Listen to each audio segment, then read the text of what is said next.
पुस्तक 12 अध्यायको 2 पदबाट आज हेर्नेछौँ। गएको संगतिहरूमा हामीले रोमी 11 को 33 देखि 36 हेर्यौँ अनि त्यसपछि हामीले रोमी 12 अध्यायको 1 पद पनि हामीले हेर्यौँ। अनि आज चाहिँ प्रभुको सहायतामा हामी 2 पद लाई हेर्नेछौँ। रोमी 12 को 2 पद अनि रोमी 12 को 2 पद पनि विशेष गरी तपाईँ विश्वास गर्नेहरूले धेरै पटक कण्ठ गर्नुभएको अथवा पढ्नुभएको वा मनन गर्नुभएको पदहरूमध्ये हो। तपाईँले यो प्रचार गरिएको पनि सुन्नुभएको छ। अनि आज फेरि प्रभुको सहायताले हामी रोमी 12 को 2 पद हेर्नेछौँ। अनि तपाईँहरूलाई एउटा विषय म दिन चाहन्छु। आज हाम्रो विषय हुनेछ जिउँदो बलिदानले परमेश्वरको इच्छा खोज्छ। जिउँदो बलिदानले परमेश्वरको इच्छा खोज्छ। अनि 12 को 1 मा हामीले गएको संगतिमा एउटा जिउँदो बलिदान भनेको के हो त्यो हामीले हेरेका थियौँ। अनि 2 पदमा चाहिँ आज हामी त्यसको परिणाम हेर्दैछौँ। अनि यहाँ 3टा कुरा हामी हेर्नेछौँ यही पदबाट, सरल 3टा कुराहरू। पहिलो कुरा हामी यहाँ देख्छौँ कि यस संसारसित एकनासे नहो। हामी त्यही हेर्नेछौँ, यस संसारसित एकनासे नहो। परमेश्वरको इच्छा जान्न हामी के गर्नुपर्छ? यस संसारसित एकनासे हुनु हुँदैन। दोस्रो कुरा, तिमीहरू बदली हुँदैछ। एउटा जिउँदो बलिदान बदली हुँदै गएको हुन्छ उसको मनमा, अनि त्यसरी प्रभुको इच्छा जान्ने ज्ञानमा बढ्न सक्छ। अनि तेस्रो कुरा हामी हेर्नेछौँ तब तिमीहरूले परमेश्वरको इच्छा जाँचेर थाहा पाउन सक्नेछौ। तब तिमीहरूले परमेश्वरको इच्छा जाँचेर थाहा पाउन सक्नेछौ। त्यसरी 3टा कुरा। पहिलो, यो संसारसित एकनासे नहो। दोस्रो, तिमीहरू बदली हुँदै जा। अनि तेस्रो, तब तिमीहरूले परमेश्वरको इच्छा जाँचेर थाहा पाउन सक्नेछौ। 12 को 2 पद हामी पढ्नेछौँ। रोमी 12 को 2 मा यस्तो लेखिएको छ। म 1 पदबाटै पढ्नेछु, 1 र 2 पद। यसकारण भाइहरू हो, परमेश्वरका कृपाहरूद्वारा म तिमीहरूलाई बिन्ती गर्दछु, आफ्ना शरीरहरूलाई तिमीहरूले पवित्र, परमेश्वरलाई मनपर्ने जिउँदो बलिदानको रूपमा चढाइदेऊ। यही तिमीहरूको उचित सेवा हो। अनि यस संसारसित एकनासे नहो, तर परमेश्वरको असल, ग्रहण योग्य र सिद्ध इच्छा के रहेछ सो जाँचेर थाहा पाउनलाई आफ्नो मनको नयाँ हुवाईद्वारा तिमीहरू बदली हुँदै जाऊ। सन्दर्भ चाहिँ 1 पद हो मुख्य यो 2 पदको लागि। तर पुरै सन्दर्भ हामी हेर्नेछौँ कि पावलले रोमीको पुस्तक 1 देखि 11 पदहरू, माफ गर्नुहोस्, 1 देखि 11 अध्यायहरूमा पावलले परमेश्वरको कृपाहरू, परमेश्वरको अनुग्रहहरू, उहाँको प्रशस्त कृपाहरूलाई यहाँ देखाइसकेका छन्। जसरी हामीले सिक्दैछौँ, रोमीको पुस्तकलाई विशेष गरी 2 भागमा विभाजन गर्न सकिन्छ। 1 देखि 11 अध्याय चाहिँ शिक्षाहरूको अध्याय हो। 12 देखि 16 अध्याय चाहिँ त्यही शिक्षाको जगमाथि बसालिएको अभ्यासहरूको अध्याय हो।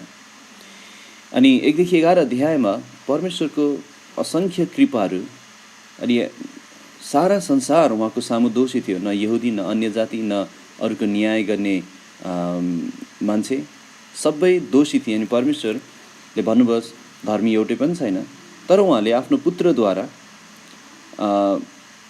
कुनै मानिसको आफ्नै काम बिना विश्वासद्वारा मुक्ति दिनलाई उहाँले अनुग्रह देखाउनु भयो, जुन चाहिँ ख्रीष्ट येशूलाई हाम्रो निम्ति प्रायश्चित उहाँले बनाउनु भयो। अनि उहाँको रगतमाथि गरिएको विश्वासद्वारा त्यो कार्यकारी हुन्छ। परमेश्वरले हामीलाई हाम्रो निम्ति भलाइको काम गर्नुभएको छ। सबै कुरा मिलेर भलाइ उत्पन्न गराउनुहुन्छ। अनि एक दिन हामी उहाँ जस्तै हुनेछौँ। उहाँलाई हामीलाई उहाँको पवित्र आत्मा दिइएको छ। यी सब कुराहरू परमेश्वरले हाम्रो निम्ति गरिदिनु भयो उहाँको असङ्ख्य कृपाहरूद्वारा। परमेश्वरको यी थुप्रै कृपाहरूद्वारा पावलले यहाँ अब बिन्ती गरिरहेका छन् विश्वासीहरूलाई आफूलाई जिउँदो बलिदानको रूपमा चढाइदिनलाई। अनि त्यसैले 1 पद विश्वासीहरूले आफ्नो शरीरहरूलाई परमेश्वरको सामु एउटा जिउँदो बलिदानको रूपमा चढाउन पर्छ, अनि यो नै उचित सेवा हो भनेर पावलले बताएका छन्। जिउँदो बलिदान भनेको के हो? जिउँदो बलिदान भनेको हामीले आफैलाई जिउँदो पारिनु पर्दैन, सक्दैनौँ पनि, तर ख्रीष्ट येशूमा विश्वास गरेकै घडी हामीलाई जिउँदो पारिएको छ। परमेश्वरले हामीलाई जिउँदो पार्नु भएको छ। अनि अब परमेश्वरले मरेको बलिदानहरू वा उहाँको वेदीको सामु ल्याएर मारिएको बलिदानहरू खोजिरहनु भएको छैन, किनभने येशू ख्रीष्ट एकैचोटि सदाको निम्ति मर्नुभयो अनि उहाँ बौरी उठ्नु भएको छ। ख्रीष्टसँगै हामीले जीवन पाएका छौँ, उहाँसँगै हामी जिउँदो पारिएका छौँ। अनि अब यो जिउँदो पारिएको शरीर म उहाँलाई दिन्छु। मेरो हात, मेरो आँखा, मेरो मुख, मेरो कान, यो सब कुराहरू, मेरो पाउहरू, यो सब कुराहरू उहाँको सामु मनपर्दो जीवन जिउनलाई समर्पित म गर्दैछु। जिउँदो बलिदान भनेको त्यही हो। हामी जिउँदो पारिएका छौँ। अनि यहाँ पावलले बताएका छन् कि यो चाहिँ उचित सेवा हो, यो चाहिँ न्यायोचित सेवा हो, तर्कसङ्गत हो। अर्थात् प्रभुले जे गरिदिनु भयो त्यसको बदलामा हामीले योभन्दा कम गर्न सक्दैनौँ। योभन्दा कमले कुनै पनि अर्थ राख्दैन। यो नै तर्कसङ्गत हो कि हामी आफ्नो शरीरलाई एउटा जिउँदो बलिदान रूपमा दिइरहेका छौँ। अनि यो परमेश्वरलाई मनपर्छ, यो पवित्र छ। अनि त्यसैले हामीले यही कुरा हामी रहेका छौँ। अनि यो उचित सेवा भनेको चाहिँ आराधना हो, यदि तपाईँले सम्झिनु भएको छ भने। अनि केवल हामी चर्च गएर अनि सङ्गतिको पहिलो आधी घन्टा भजन गाएर मात्रै उहाँको आराधना हुँदैन। यो हाम्रो दैनिक जीवन जियाइको कुरा हो। हरेक दिन जब हामी आफैलाई परमेश्वरको निम्ति सुम्पन्छौँ, हाम्रो शरीरहरूलाई, हाम्रो सब अङ्गहरूलाई उहाँको धार्मिकताको निम्ति उहाँको सामु हामी सुम्पन्छौँ, यो आराधना हो। अनि जे हामी गर्छौँ उहाँको निम्ति हामी यो उहाँलाई आराधनाको रूपमा गर्छौँ। अनि यो सेवा भन्ने शब्द चाहिँ पुजारीहरूको सन्दर्भमा प्रयोग भएको छ बाइबलमा, अन्य ठाउँहरूमा। विश्वासीहरू चाहिँ नयाँ नियमका पुजारीहरू हुन्। हरेक विश्वासी परमेश्वरको पुजारी हो। हरेक विश्वासीले उहाँलाई बलिदानहरू चढाइरहेको छ, स्तुति रूपी बलिदान अनि भलाइको कामहरू, र साथै अब यहाँ हाम्रो आफ्नै शरीर। अनि त्यसैले 2 पदबाट चाहिँ परमेश्वरले के देखाउन थाल्दै हुनुहुन्छ भने यो जिउँदो बलिदान कस्तो देखिन्छ, यो जिउँदो बलिदान कस्तो हुन्छ। अनि 2 पदबाट हामी सिक्दैछौँ कि यो जिउँदो बलिदानले परमेश्वरको इच्छा खोज्छ। यो जिउँदो बलिदानले परमेश्वरको इच्छा खोइ के हो भनेर अन्धाधुन्दा गर्दैन, तर जाँचेर थाहा पाउनलाई ऊ बदली हुँदै जान्छ। त्यसैले यो जिउँदो बलिदान चाहिँ उहाँको इच्छा थाहा पाउनकै लागि, जाँचेर थाहा पाउनकै निम्ति पहिलो कुरा हामी हेर्नेछौँ यो संसारसित ऊ एकनासै हुँदैन। दोस्रो कुरा हामी हेर्नेछौँ ऊ बदली हुँदै जान्छ आफ्नो मनको नयाँ उहाइमा। अनि तेस्रो कुरा हामी हेर्नेछौँ तब उसले उहाँको इच्छा जाँचेर थाहा पाउन सक्छ। त्यसरी यहाँ 2 पद भनेको छ यस संसारसित एकनासै नहो। यहाँ 2टा आज्ञाहरू दिएको छ, संसारसित एकनासै नहो। अनि अर्को कुरा चाहिँ तिमीहरू बदली हुँदै जाऊ, फलस्वरूप तिमीहरूले उहाँको इच्छा के हो त्यो जाँचेर थाहा पाउनेछौ। अनि त्यसैले हामी यही कुरा आज हेर्दैछौँ। अनि त्यसैले यो 2टा कुरा हामी पहिला ध्यान दियौँ कि जिउँदो बलिदान चाहिँ संसारसँग एकनासै हुन उसले इन्कार गर्छ, अनि जिउँदो बलिदान चाहिँ ऊ बदली हुँदै जान, परमेश्वरतर्फ उसको मनलाई बदली गराउँदै जान उसले अठोट गर्छ। अनि यहाँ यो यसमा हामी अघि बढ्नुभन्दा अगाडि केही कुराहरू बताउन चाहन्छु, जुन अहिले म फेरि बताउनेछु राम्रोसँग, कि यो एकनासै नहो र बदली हुँदै जाओ भन्ने जुन 2टा आज्ञाहरू दिएको छ विश्वासीहरूलाई, यो चाहिँ कसरी यहाँ ग्रिक व्याकरण कसरी यसलाई लेखिएको छ भने, पहिलो कुरा चाहिँ यो वर्तमान अर्थात् यो सक्रिय रूपमा लेखिएको छ। अर्थात् यो हरेक दिन यो निरन्तर गरिनुपर्ने आज्ञा यो वर्तमान कालमा छ। निरन्तर हरेक दिन हरेक समय हामी एकनासै हुनु हुँदैन, हामी बदली हुँदै जानुपर्छ। यो निरन्तर गरिने कुरा हो। अनि यसको बाद यो भनेको के अहिले हामी फेरि हेर्नेछौँ। दोस्रो कुरा चाहिँ यो 2 आज्ञा, यो एकनासै नहो बदली हुँदै जाओ, यो 2 आज्ञा चाहिँ निष्क्रिय व्याकरण हो, निष्क्रिय कालमा प्रयोग गरेको छ। यसको अर्थ हामी आफैलाई बदलिरहेको छैनौँ, तर परमेश्वरले हामीलाई बदल्ने काम गर्दै हुनुहुन्छ। हामी आफै यो गरिरहेको छैनौँ, तर हामी माथि यो काम भइरहेको छ। हामी आफै एकनासै हुन खोजिरहेको छैनौँ होला, तर संसारले हामीलाई ऊ जस्तै बनाउन खोजिरहेको छ। यहाँ शक्ति चाहिँ बाहिरबाट छ हामीलाई बदल्ने, हामीलाई एकनासै बनाउने। यो 2 नै त्यसरी दिएको छ। अनि तेस्रो कुरा यो 2 नै आज्ञा हो, अर्थात् हामी निष्क्रिय अब हामीलाई परमेश्वरले बदल्नुहुन्छ भनेर बस्ने होइन, तर हामीले यो गर्नुपर्छ। हामीले परमेश्वरलाई सुम्पनुपर्छ बदल्न दिनलाई। अनि संसारसँग हामी होसियार हुनुपर्छ अनि परमेश्वरको हातमा इच्छामा हामीले सुम्पर्नुपर्छ। त्यसैले हुन त यसको बारेमा चाहिँ हामी हेर्नेछौँ। पहिलो कुरा हामी हेरौँ, यस संसारसित एकनासे नहो, यस संसारसित एकनासे नहो। स्पष्ट बताएको छ, अनि यस संसारसित एकनासे नहो। यहाँबाट हामी पहिलो कुरा के सिक्छौँ भने कि एउटा जिउँदो बलिदान चाहिँ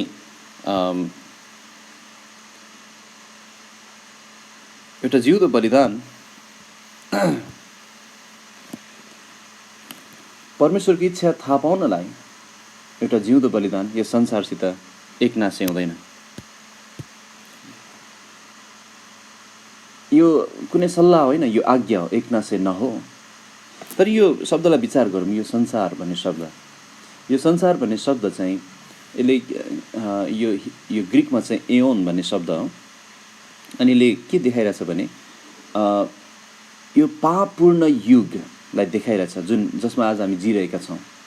यो पापले पूर्ण युग, यो पापले पूर्ण संसार, जसको अधिकारी चाहिँ शैतान हो, उसलाई यो संसारको शासक भनिएको छ।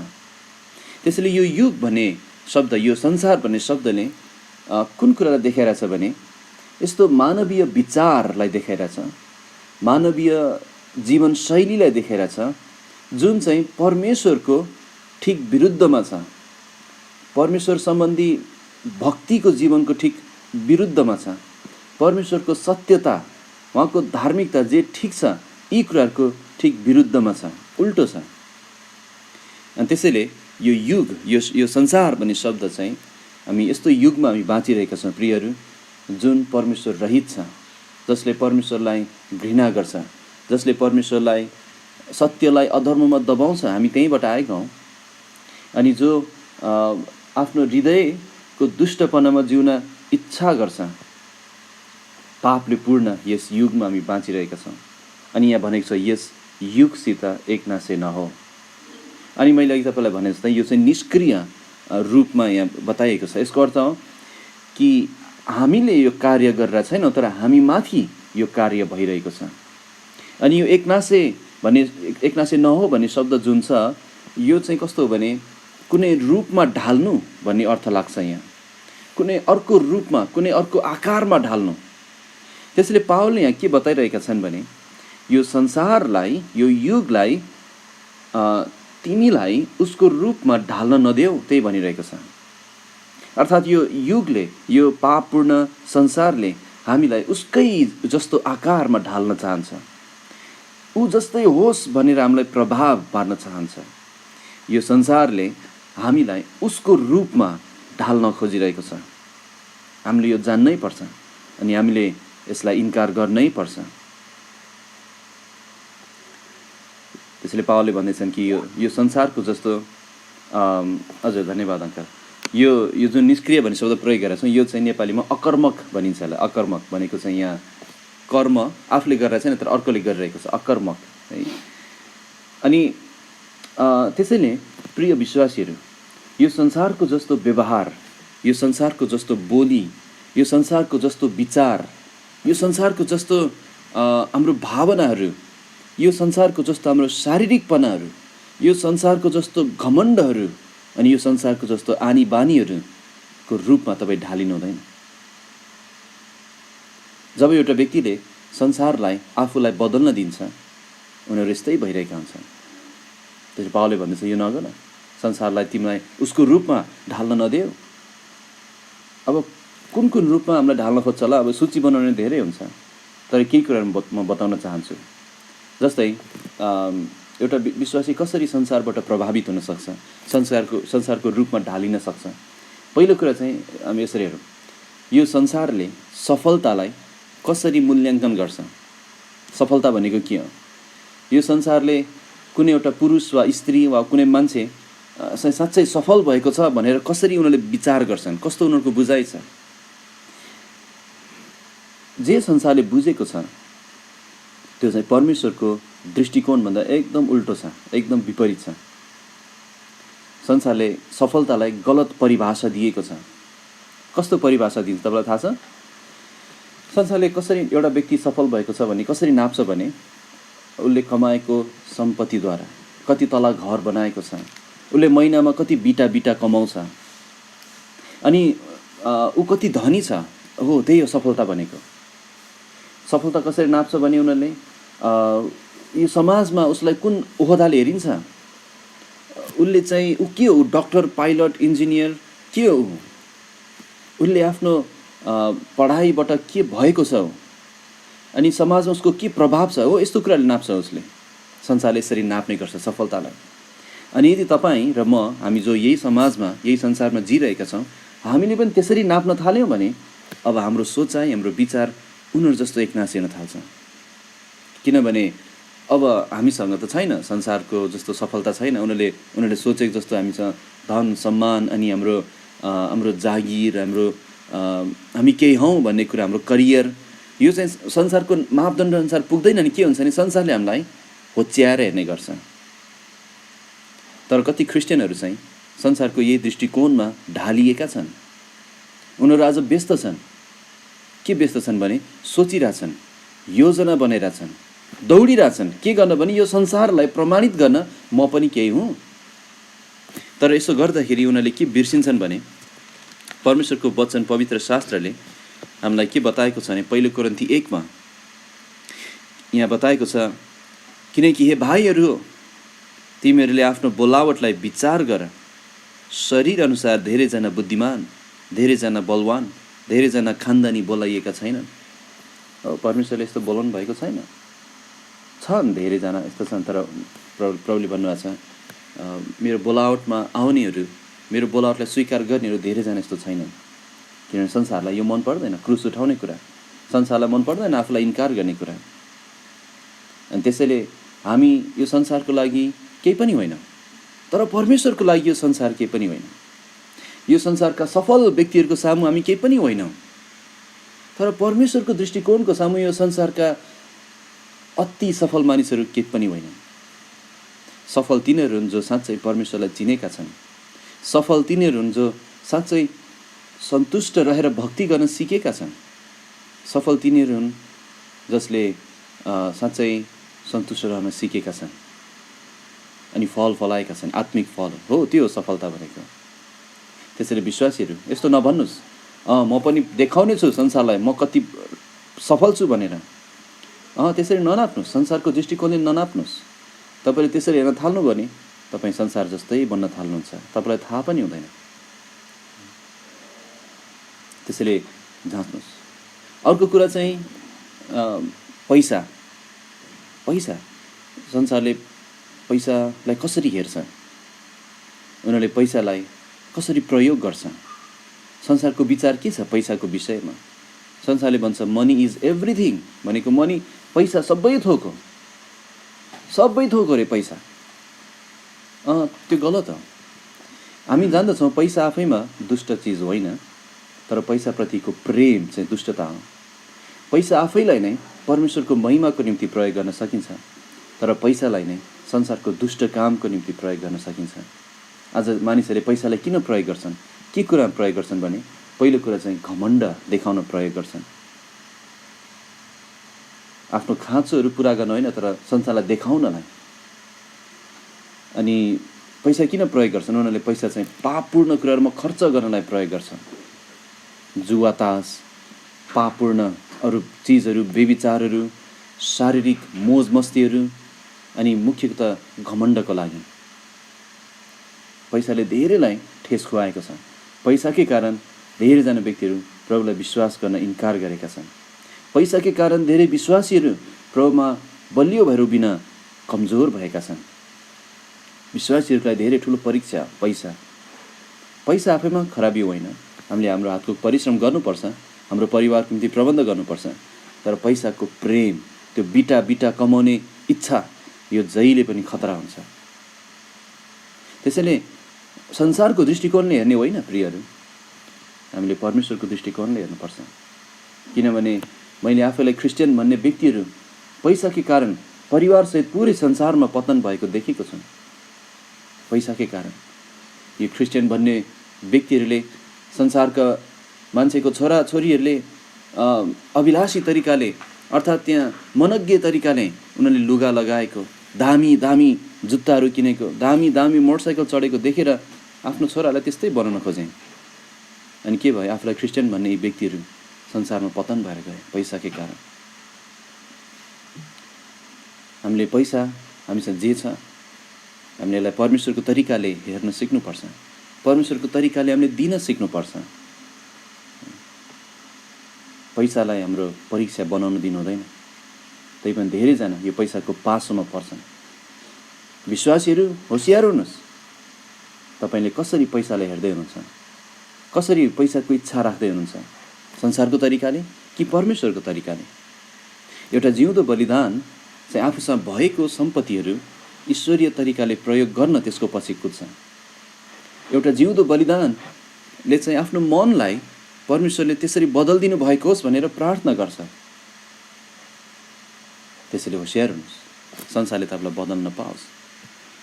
अरू थुप्रै सूचीहरू बनाउन सक्थ्यौँ, जस्तै लुगा फाटाहरू, संसारले लगाउने लुगाहरू, दामी दामी वस्त्रहरू, अनि तर संसारिक दृष्टिकोण हुनसक्छ।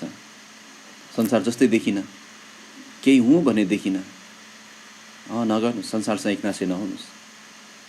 के भयो, आसाफ भन्ने एउटा ईश्वरीय व्यक्ति, प्रभुको भय मान्ने, उहाँको मन्दिरमा सेवा गर्ने व्यक्ति झन्डै यो पासोमा परिसकेको थियो।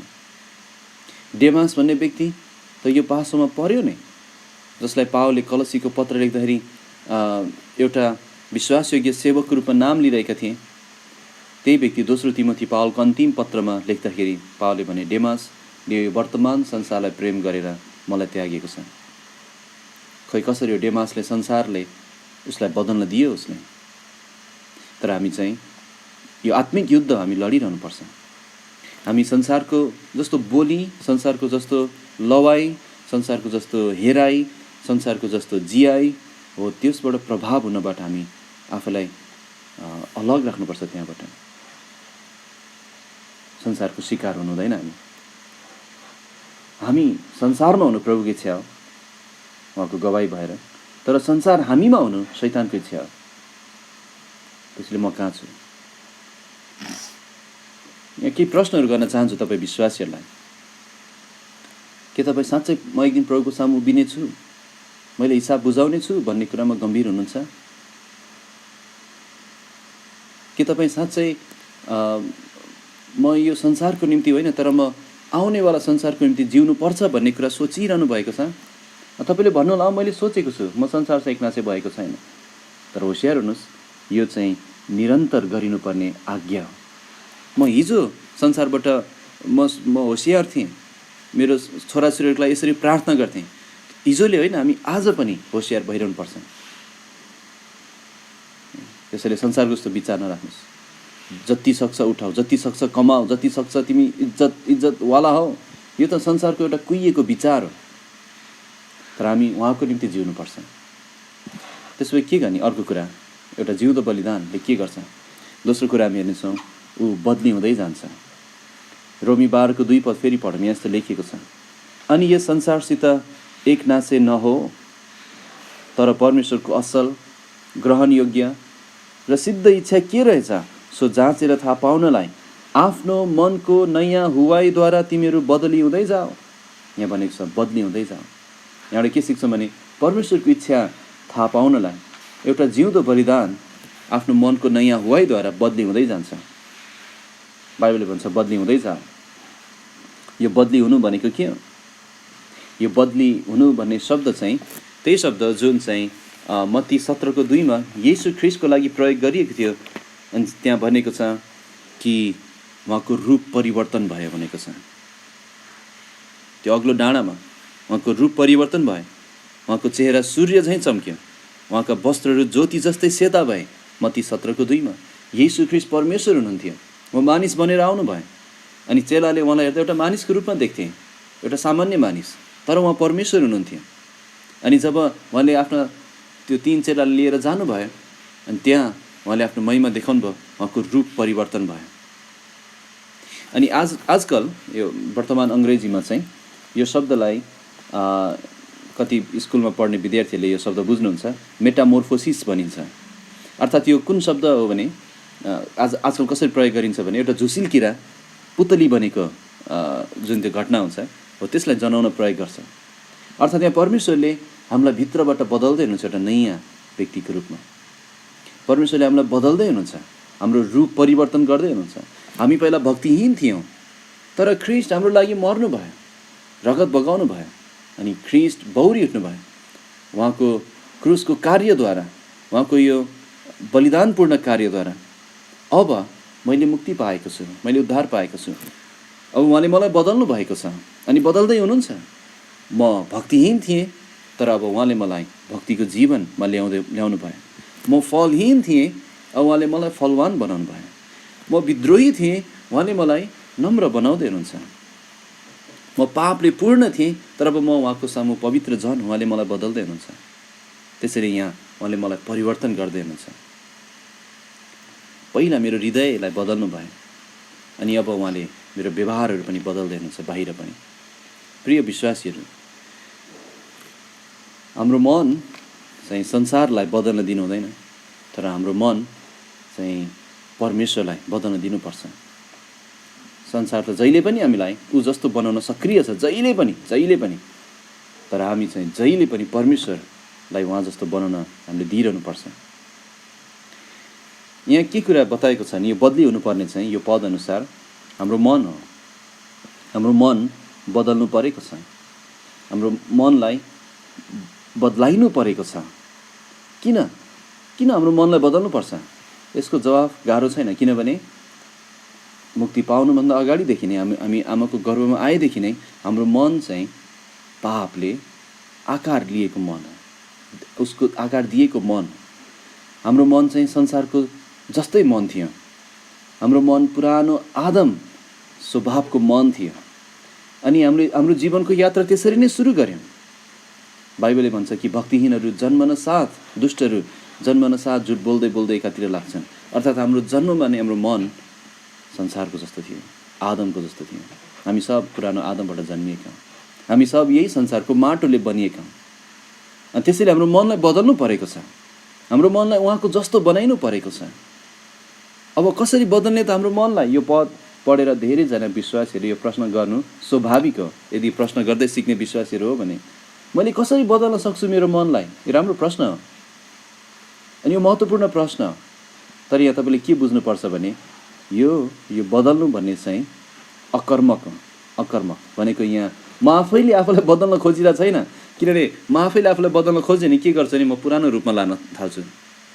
तर यो परमेश्वरले बदल्ने काम गर्दै हुनुहुन्छ।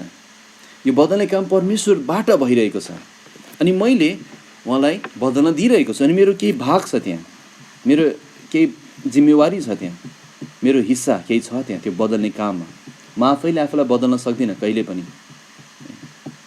तर यो बदल्ने काम चाहिँ बाहिरबाट गरिनुपर्छ। जसरी संसारले मलाई ऊ जस्तो बनाउन खोजिरहेछ, त्यस्तै परमेश्वरले मलाई बदल्न खोज्दै हुनुहुन्छ। अनि यो बाहिरबाट कसले गर्दै हुनुहुन्छ? परमेश्वरले गर्दै हुनुहुन्छ। यो बदल्ने काम कसले गर्नुहुन्छ? परमेश्वरले गर्नुहुन्छ। अब यो बुझ्नलाई सबभन्दा सजिलो पद एउटा देखाउन चाहन्छु म तपाईँहरूलाई। अनि यहाँ रोमी 12 चिन्ह लाउनुहोस्। दोस्रो कोरिन्थीको पुस्तक पल्टाउनु होला। दोस्रो कोरिन्थी 3:18 पद।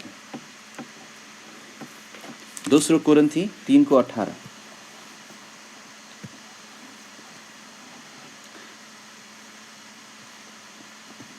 दोस्रो कोरिन्थी 3:18 कसरी भइरहेछ यो बदल्ने काम?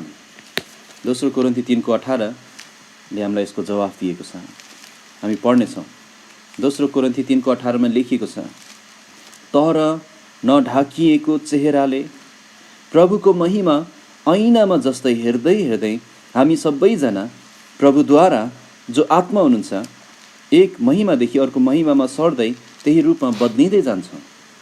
यहाँ ध्यान दिएर हेर्नुहोस्, यहाँ भनेको छ नढाकिएको चेहराले प्रभुको महिमा ऐनामा जस्तै हेर्दै हेर्दै। यो के भनेको नढाकिएको चेहरा? अब यो बुझ्नलाई दोस्रो कोरिन्थी 3 अध्याय हामीले पुरै पढ्नुपर्छ। तर छोटकरीमा के भन्न चाहन्छु भने यहुदीहरू उनीहरूले ख्रीष्ट येशूलाई विश्वास गरेका छैनन्। अधिकांश यहुदीहरूले अनि उनीहरूले पनि बाइबल पढ्छन्, पुरानो नियम, उत्पत्ति, प्रस्थान, लेवी, गन्ती, व्यवस्था, भजन सङ्ग्रह, भविष्यवक्ताहरूको पुस्तक पढ्छन्। तर उनीहरूको अविश्वासले गर्दा उनीहरूको त्यो आत्मिक दृष्टिकोणमा घुम्टो लागेको छ, ढाकिएको छ। अनि उनीहरूले पवित्र शास्त्र बाइबल पढ्छन्, तर त्यहाँ येशू ख्रिस्टलाई कहिले पनि देख्न सक्दैन। उनीहरूले कहिले पनि येशूलाई देख्दैनन् पुरानो नियम पढ्दा हुँदै। तर जब हामी ख्रिस्टलाई विश्वास गर्छौँ, त्यो घुम्टो हटाइन्छ, त्यो ढाकिएको हाम्रो त्यो ढाक्ने चिज हटाइन्छ नि। जब हामी त्यही बाइबल पढ्छौँ, हामी येशूलाई देख्छौँ। पुरानो नियमभरि उत्पत्तिको पुस्तक, हाबिलले ल्याएको बलिदान, ख्रिस्टको चित्रण। जब आदमले पाप गरे, परमेश्वरले छालाको वस्त्र पहिराइदिनु भयो, येशू ख्रिस्ट हामी त्यहाँ देख्छौँ। स्त्रीको सन्तान भन्नुभयो, हामी ख्रिस्टलाई देख्छौँ। नोहको जहाज, हामी ख्रिस्टलाई देख्छौँ। लेवीको पुस्तकमा ती थुप्रै बलिदानहरू हामी ख्रिस्टलाई देख्छौँ। तर त्यही खण्डहरू यहुदीहरूले पढ्दा उनीहरूले ख्रिस्टलाई देख्दैनन्, किनभने ढाकिएको छ अविश्वासको कारण। तर हामीले के भन्नुभएको छ नि, हाम्रो विश्वासको कारण जब हामी ख्रिस्टलाई विश्वास गऱ्यौँ, हामी ख्रिस्टतर्फ फर्कियौँ, परमेश्वरले त्यो हटाइदिनु भयो। अब हामीले एकदम ताजा भएर बाइबल पढ्न सक्छौँ र जहाँ पनि ख्रिस्टलाई देख्न सक्छौँ। अनि हामीले गर्नुपर्ने पनि त्यही हो, बाइबल पढ्दा ख्रिस्टलाई हामीले हेर्नुपर्छ, देख्नुपर्छ। वचनमा येशू देख्न सहायता गर्नुहोस् प्रभु भन्दै प्रार्थना गर्नुपर्छ। 18 पद अब यहाँ पढौँ। यहाँ भनेछ, तर नढाकिएको चेहराले प्रभुको महिमा ऐनामा जस्तै हेर्दै हेर्दै। भनेपछि हामीले केही गर्दैछौँ, हामी के गरिरहेछौँ भने प्रभुको महिमा यहाँ ऐनामा हेर्दैछौँ। ऐना भनेको परमेश्वरको वचन हो। हामी परमेश्वरको वचनमा उहाँलाई खोज्दैछौँ, हामी त्यो गर्दैछौँ। हामी आफूलाई बदल्न, म बदल्छु भनेर अठोट, म आफैलाई बदल्छु भनेर अठोट चाहिँ गलत अठोट हो। हामी बाइबल हेर्दैछौँ, प्रभुको महिमा हामी हेर्ने काम गरिरहेको छौँ। अनि यहाँ के भनेछ भने, प्रभुको महिमा ऐनामा जस्तै हेर्दै हेर्दै हामी सबैजना, उहाँले एकजना पनि छुटाउनुहुन्न, जसले बाइबल हेरिरहेका छन् उहाँको महिमा, सबैजना। अनि के शब्द छ यहाँ, प्रभुद्वारा। प्रभुद्वारा के भइरहेछ? प्रभुद्वारा चाहिँ के भइरहेछ? म बाइबल हेर्दैछु, प्रभुद्वारा चाहिँ उहाँ आत्मा हुनुहुन्छ अनि उहाँले मलाई एक महिमादेखि अर्को महिमामा सर्दै त्यही रूपमा बदल्दै हुनुहुन्छ। अनि हामी बदलिएका छौँ, हामी बदलिँदै गइरहेका छौँ। त्यसैले परमेश्वरले के गर्दै हुनुहुन्छ यहाँ? उहाँले बदल्दै हुनुहुन्छ। कसरी? पवित्र शास्त्रद्वारा। हाम्रो मन कसरी बदलिन सक्छ? यो मनलाई परमेश्वरको वचनअनुसार मिलाएर मात्रै हो। हामी परमेश्वरको वचनमा हेर्छौँ, जसरी एउटा व्यक्तिले ऐनामा हेर्छ। हामी उहाँको वचनमा हामी हेर्छौँ अनि भन्छौँ, प्रभु, एउटा व्यक्तिले ऐना जब हेर्छ, उसले आफ्नो कमजोरीहरू देख्छ, कहाँ फोहोर छ, कहाँ कपाल ठाडो भएको छ, कहाँ मिलेको छैन, अनि उसले मिलाउँछ। अनि हामी त्यस्तै गर्दैछौँ, प्रभु तपाईँको वचनमा हेर्दैछु, मलाई मिलाइदिनुहोस्, मैले कहाँ बदल्नु परेको छ मलाई देखाइदिनुहोस् अनि बदलिदिनुहोस्, तपाईँको सहायताले म गर्न सकौँ। हो त्यसरी परमेश्वरले हामीलाई बदल्नुहुन्छ, त्यसरी हामी बदलिँदै जान्छौँ। त्यसैले यदि साँच्चै हाम्रो मन परमेश्वरद्वारा बदलिन दिने हो भने हामी चाहिँ त्यहाँ अब निष्क्रिय भएर बसिरहेको छैनौँ। हामी परमेश्वरको पवित्र शास्त्र हेर्दैछौँ, मनन गर्दैछौँ, उहाँसँग सङ्गति गर्दैछौँ। त्यही कारण पनि हामी एक ठाउँमा भेला हुनुपर्छ। त्यही कारण हामीले आत्मिक सल्लाहहरू लिनुपर्छ। परमेश्वरको वचन अति महत्त्वपूर्ण छ हाम्रो मन बदल्नलाई। रोमी 12 फर्क्यौँ।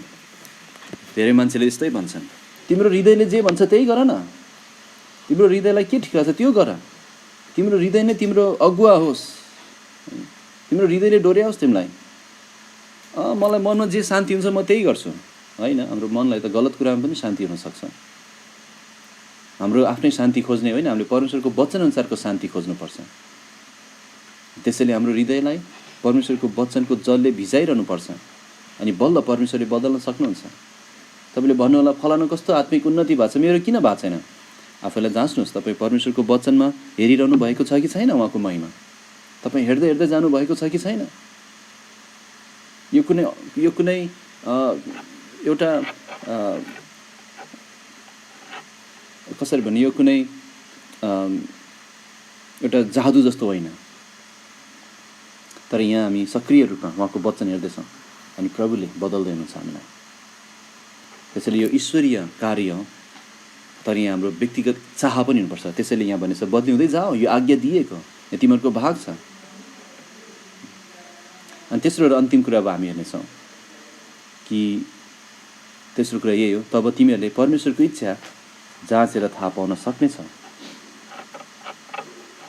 हामी संसारसँग एकनासै भइरहेको छैन, हामी बदली हुँदै गइरहेका छौँ अनि यसको परिणाम के हो भने उहाँको इच्छा जाँचेर थाहा पाउन सक्छ। यहाँ के देख्छौँ भने एउटा जिउँदो बलिदान ऊ संसारसँग एकनासे हुन इन्कार गरेकोले, एउटा जिउँदो बलिदानलाई आफ्नो मन परमेश्वरद्वारा बदल्न दिएको हुनाले उसले परमेश्वरको इच्छा जाँचेर थाहा पाउन सक्छ। परमेश्वरको इच्छा जाँचेर थाहा पाउन सक्छ। यो महत्त्वपूर्ण छ। एकचोटि फेरि पढौँ 2 पद, ध्यान दिएर हेर्नुहोस्। यहाँ परमेश्वरको इच्छा भनेको कुनै हामीलाई स्वर्गबाट कुनै कागजको टुक्रा खसेर ल तिमी यसो गर, अथवा बाइबल झ्याप्प खोलेर ल अब यो रहेछ प्रभुको इच्छा, त्यो होइन। 2 पद के भनेको छ, अनि यो संसारसित एकनासे नहो तर परमेश्वरको असल ग्रहणयोग्य र सिद्ध इच्छा के रहेछ सो जाँचेर थाहा पाउनलाई आफ्नो मनको नयाँ हुवाईद्वारा तिमीहरू बदली हुँदै जाऊ। त्यसको उद्देश्य यहाँ बताएको छ। हामी किन बदली हुने, उद्देश्य के हो, संसारसँग किन एकनासे नहुने, उद्देश्य यो कि हामी जाँचेर थाहा पाउन सकौँ परमेश्वरको सिद्ध इच्छा के रहेछ, असल इच्छा के रहेछ, ग्रहणयोग्य इच्छा के रहेछ। अनि यो जाँचेर थाहा पाउन त्यो बदली भइरहेको मन हुनुपर्छ। जाँचेर थाहा पाउन संसारबाट अलग हुने खालको मन हुनुपर्छ। यो जाँच्नु भन्ने शब्दको अर्थ त्यही हो, जाँच्नु। कुनै कुरा कस्तो छ भने थाहा पाउन टेस्ट गर्नु, जाँच्नु, परीक्षण गर्नु। त्यसरी के देख्छौँ भने एउटा जिउँदो बलिदानले चाहिँ ईश्वरीय तरिकाले सोच्न सिकिरहेको छ। ऊ खालि अन्धाधुन्दा कसैले केही भनेर पछि कुद्ने खालको होइन, ऊ जाँचिरहेको छ। मेरो साथीले यस्तो भनेको भन्दै त्यसको पछि कुद्ने होइन, ऊ जाँचिरहेको छ। फलानुले भनेको यो एकदम राम्रो छ अरे भन्दै पछि एउटा बोधो मान्छे जस्तो होइन, ऊ जाँचिरहेको छ। एउटा जिउँदो बलिदान चाहिँ जाँच्न सक्ने व्यक्ति हो। उसको सब ज्ञानेन्द्रियहरू अभ्यस्त भएका छन्, ऊ जाँचिरहेको छ। एउटा जिउँदो बलिदानले कसरी जाँचिरहेछ, उसको आफ्नो विवेकद्वारा होइन तर परमेश्वरको वचनद्वारा, किनभने त्यो वचनले ऊ अब बदलिएको छ। त्यो वचनद्वारा ऊ त्यो वचनमा हेरिरहेको छ अनि परमेश्वरले उसको सोचाइ बदलिनु भएको छ, उसको मन बदलिनु भएको छ। त्यसैले ऊ अब जाँच्न सिक्ने व्यक्ति हो। म प्रश्न गर्न चाहन्छु तपाईँ विश्वासीहरूलाई, के तपाईँ साँच्चै जाँचिरहनु भएको छ आफ्नो हरेक काम? कतिले भन्छन् परमेश्वरको अब इच्छा खोजिरहेको छु, मलाई के शान्ति हुन्छ त्यही हेर्छु म, होइन, त्यसले अर्थ दिँदैन। किनभने कतिपटक हामीलाई अर्कै कुरामा शान्ति भइरहन सक्छ। जस्तै उदाहरण दिउँ, कुनै विश्वासीले पाप गरिरहेको छ र उसलाई गएर तपाईँले हप्काउनु परेको छ नि, खास अगुवाले मात्रै होइन हरेकले गर्नुपर्छ। हिब्रूको पुस्तकले भन्छ हरेक दिन एकअर्कालाई अर्ती दिउँ। एकअर्कालाई, एउटा विश्वासीले अर्को विश्वासीलाई अर्ती दिनुपर्छ। ऊ पापमा जिरहेको छ नि हप्काउनु पर्छ उसलाई वचनबाट। त्यो गर्न जान तपाईँलाई शान्ति हुन्छ? हुँदैन। मलाई शान्ति छैन, म जाँदिनँ, होइन। यो परमेश्वरको वचनले भनेकोले गर्नुपर्छ। परमेश्वरको वचनले भनेकोले त्यो वचनअनुसार शान्ति हुनुपर्छ हामीलाई। जस्तै अर्को व्यक्ति छ जो एकदम विद्रोही खालको छ तर उसले सुसमाचार सुन्नु परेको छ, के गएर सुसमाचार सुनाउन तपाईँलाई शान्ति हुन्छ? हुँदैन। तर त्यो जानुपर्छ, किनभने परमेश्वरको वचनले भनेको छ। मलाई के शान्ति हुन्छ म पर्खिन्छु, तर कुन शान्ति, कहाँबाटको शान्ति? तपाईँको आफ्नै सोचाइको शान्ति कि परमेश्वरको वचनबाटको शान्ति? हरेक इच्छा जाँच्नलाई परमेश्वरको इच्छा हो कि होइन जाँच्नलाई परमेश्वरको वचन चाहिँ नाप्ने छडी हो। उहाँको वचन चाहिँ त्यो के भन्छ, त्यो जब त्यो घर बनाउँछ नि, घर बनाउँदाखेरि त्यो वाल सिधा छ कि छैन नाप्छ नि, हामी चाहिँ घन्टी भन्छौँ। अनि बाइबलमा त्यसलाई एउटा शब्द प्रयोग गरेको छ, त्यो अहिले आइरहेको छैन मलाई। तर जे होस्, साहुल, हजुर साहुल भन्ने शब्द प्रयोग गरेको छ। परमेश्वरको वचन नै त्यो साहुल हो जहाँ हामी यो ठिक छ कि छैन जाँचिरहेछौँ। हाम्रो शान्ति होइन तर परमेश्वरको वचनअनुसारको शान्ति। त्यसैले यहाँ भनेर छ जाँचेर थाहा पाऊ, बोधो मान्छे नहो, जाँच्ने हो। जब हामी परमेश्वरको इच्छा जाँच्न थाल्छौँ अनि हाम्रो मन परमेश्वरको वचनद्वारा बदलिएको छ, त्यही परमेश्वरको वचनको हामी स्केल लिइरहेको छौँ, त्यही साहुल लिइरहेको छौँ अनि त्यो कुरामा हामी जाँचिरहेछौँ अनि तब बल्ल हामीलाई बाइबलीय अनि ईश्वरीय किसिमको शान्ति हुन्छ कि त्यो हामी हेर्नुपर्छ। त्यसैले शान्ति हामीले खोज्नुपर्छ, खोज्नु हुँदैन भनेको होइन, तर त्यो शान्ति चाहिँ प्रशस्त ईश्वरीय सल्लाहहरूबाट आएको शान्ति हो कि होइन, परमेश्वरको वचनअनुसार जाँचेर आएको शान्ति हो किन, हो त्यो चाहिँ जाँच्नुपर्छ। तपाईँ अन्धाधुन्द मलाई शान्ति छ भनेर नभन्नुहोस्, वचनअनुसार शान्ति छ कि छैन त्यो हेर्नुहोस्। अनि जब हामी यसरी जाँच्न थाल्छौँ, परमेश्वरको इच्छा हामीले भेट्टाउँछौँ, अनि त्यो इच्छा कस्तो हुन्छ, यहाँ 3टा कुरा बताएको छ। यहाँ परमेश्वरको इच्छा चाहिँ असल छ, परमेश्वरको इच्छा ग्रहण योग्य छ, परमेश्वरको इच्छा सिद्ध छ, यो असल छ। परमेश्वरको इच्छा असल छ भनेको यो खराब छैन हाम्रो लागि। उहाँले कहिले पनि खराब हामीलाई इच्छा देखाउनु हुँदैन। अनि एउटा कुरा भनिहाल्न चाहन्छु कि कति कुरामा परमेश्वरको इच्छा बाइबलमा स्पष्टै छ, त्यो हामीले खोजिरहनु पर्दैन। जस्तै शनिबारको दिन काम गर्नुपर्ने जागिर भयो, त्यो उहाँको इच्छा होइन। अनि स्पष्ट इच्छाहरू हामीलाई प्रकट गरिएका इच्छाहरू, त्यसमा कुनै दुई मत छैन। तर परमेश्वरको इच्छाहरू जान्नलाई हामीलाई यहाँ धेरै जाँच्ने कुरा दिनुभएको छ। बाइबल पढ्नुहोस्, बाइबल पढ्नुहोस्, बाइबलले तरिकाले प्रार्थना गर्नुहोस्, बाइबलले सल्लाहहरू खोज्नुहोस्। अनि जब तपाईँले भेट्टाउनुहुन्छ परमेश्वरको इच्छा, त्यो चाहिँ कस्तो हुन्छ नि, त्यो असल हुन्छ। हामीलाई असल नलाग्ला तर त्यो असल हुन्छ। अनि हामीले त्यही भन्नुपर्छ, प्रभु यो असल छ, तपाईँले मलाई यसैमा डोर्याउनु भएको छ, यो असल छ, यो राम्रो छ, यसले मलाई खराब गर्दैन, यसले मलाई खराबी ल्याउँदैन, तर भलाइ ल्याउँछ। प्रभुले त्यही भन्नुभयो इजरायलीहरूलाई पनि, तिमीहरूको विषयमा जुन योजनाहरू मैले बनाएको छु, तिमीहरूको विषयमा जुन विचारहरू मैले गरेको छु, त्यो म जान्दछु, ती खराबीका होइनन्, तर तिमीहरूलाई भविष्य र आशा दिने शान्तिका विचारहरू हुन्। यर्मिया 29:11 असल छ। परमेश्वरको इच्छा बाहेक अरू कुनै पनि इच्छा असल हुँदैन हाम्रो जीवनमा।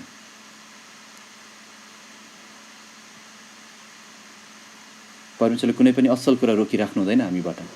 बाइबलले बताउँछ कि उहाँले हाम्रै आनन्दको निम्ति सब थोक दिनुहुन्छ। तर शैतानले चाहिँ के गर्छ भने, जसरी आदम र हव्वालाई गरेको थियो, उहाँले दिनुभएको असल कुरालाई चाहिँ छायामा पार्यो, अनि उहाँले हुँदैन भन्नुभएको कुरालाई असल देखाइदियो, अनि भन्यो परमेश्वरले त तिमीलाई असल दिनुभएको छैन। त्यो शैतानी हो।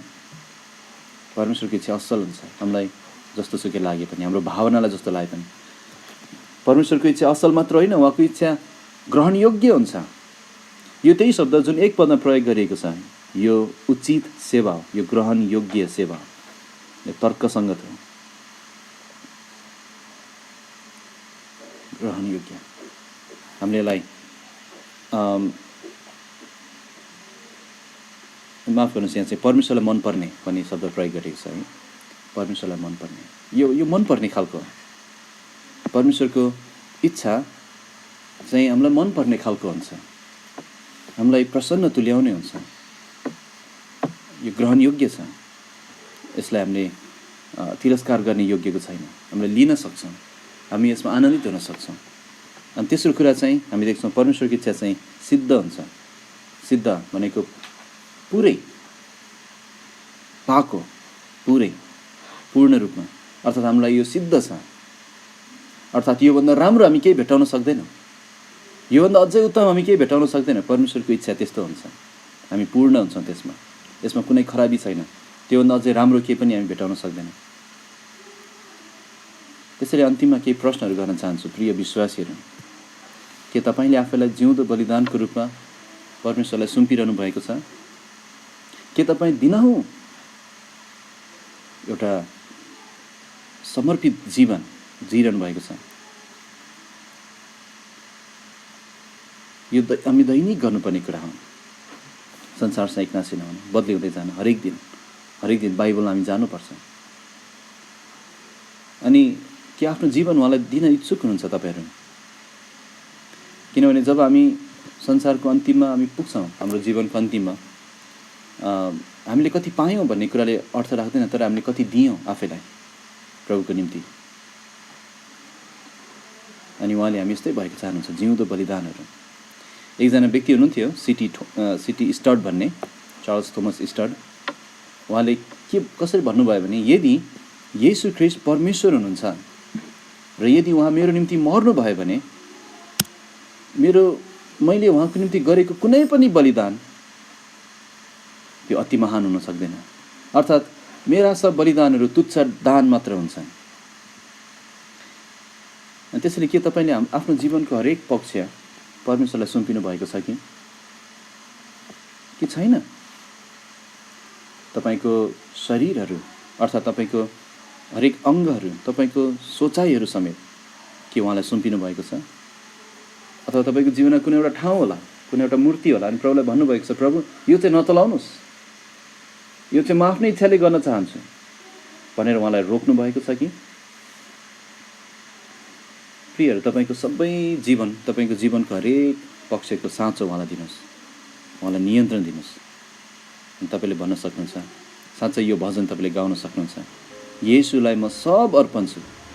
त्यो भने खालि हामीले भेटीमा पैसा खसाल्दा गाउने भजन होइन, यो हाम्रो हृदयको भजन, हाम्रो जीवनको भजन हुनुपर्छ। येशूलाई म सब अर्पण छु, सब थोक म उहाँलाई दिन्छु, सब म अर्पण छु, मुक्तिदाता तपाईँलाई सब म अर्पण छु। प्रभुले तपाईँलाई आशिष दिनुभएको होस्। तपाईँहरू एउटा जिउँदो बलिदान चाहिँ उहाँको इच्छा खोज्ने, उहाँलाई पछ्याउने व्यक्ति हुनुभएको होस्। आउनुहोस् प्रार्थना गरौँ।